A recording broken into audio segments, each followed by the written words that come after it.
The closer we get to the first actual voting of the presidential campaign, the louder and more pointed the sniping gets between Republican candidates. We are less than 4 weeks from the Iowa caucuses, and the New Hampshire primary is February 9th. Chief Political Correspondent Carl Cameron is following the candidates tonight from Portsmouth, New Hampshire.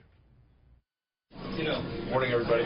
The day after the president's executive actions on gun control, Jeb Bush, following a morning meet and greet in New Hampshire where the Second Amendment is revered in both parties, slammed New Jersey Governor Chris Christie as weak on gun rights. He described himself as moderate to liberal on guns in 2013. Christie, who casts himself as a tough-on-crime former federal prosecutor, met with New Hampshire law enforcement officials, then fired back. I am absolutely confident in having signed the ban on people on the terrorist watch list from buying guns.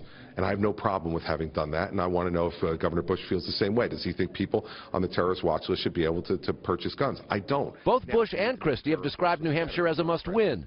Bush dismissed Christie's questions and hit him again. He signed anti-gun legislation. It wasn't the reality of doing that. He vetoed other things as governor and showed courage there. He didn't show courage on guns. Thanks for your service. How are you? Christie's also under fire from Marco Rubio, who's been hammering him on guns and Common Core, among other things.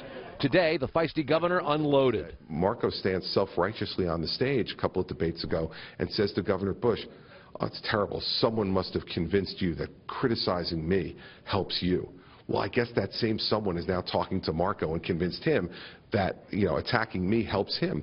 I just don't like the hypocrisy. Up the road in Dover, New Hampshire, Carly Fiorina boasted about qualifying to be on the ballot in all 50 states. You've got a bunch of people campaigning here this week who aren't on the ballot in all 50 states.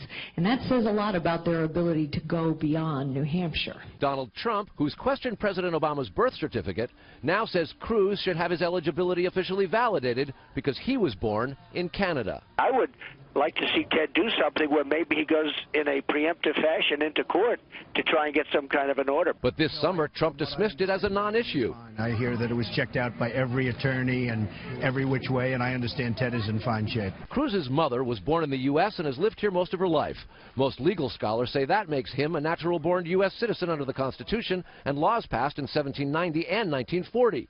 Cruz tweeted a Happy Days video in his initial reaction, implying Trump had jumped the shark. This morning, he got serious. As a legal matter, the question is quite straightforward and settled law, that the child of a U.S. citizen born abroad is a natural-born citizen. The name-calling and accusations are intensifying every day, and it's not just on the campaign trail. It's also on the air. TV commercials in New Hampshire and Iowa now, almost 50% of them are political attack ads, and already people are beginning to complain, and it's only going to go for the next 5 weeks here in New Hampshire, where tonight, John Kasich, who's having a town hall tonight, will celebrate having his 50th town hall. The record goes back to 2008, where John McCain hit almost 100, Brett.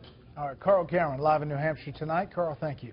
Well, here's what the Constitution says about presidential eligibility. A person must be a natural-born citizen, but it does not define what that means, and the U.S. Supreme Court has never ruled on it. Constitutional scholars say it means anyone born to a U.S. citizen anywhere in the world. As we know, Cruz was born in Calgary. His mother was a U.S. citizen when he was born there in 1970. His father was born in Cuba. Cruz released his birth certificate in 2013 and has formally renounced his Canadian citizenship. Several previous candidates have been born outside the U.S. and have encountered similar questions.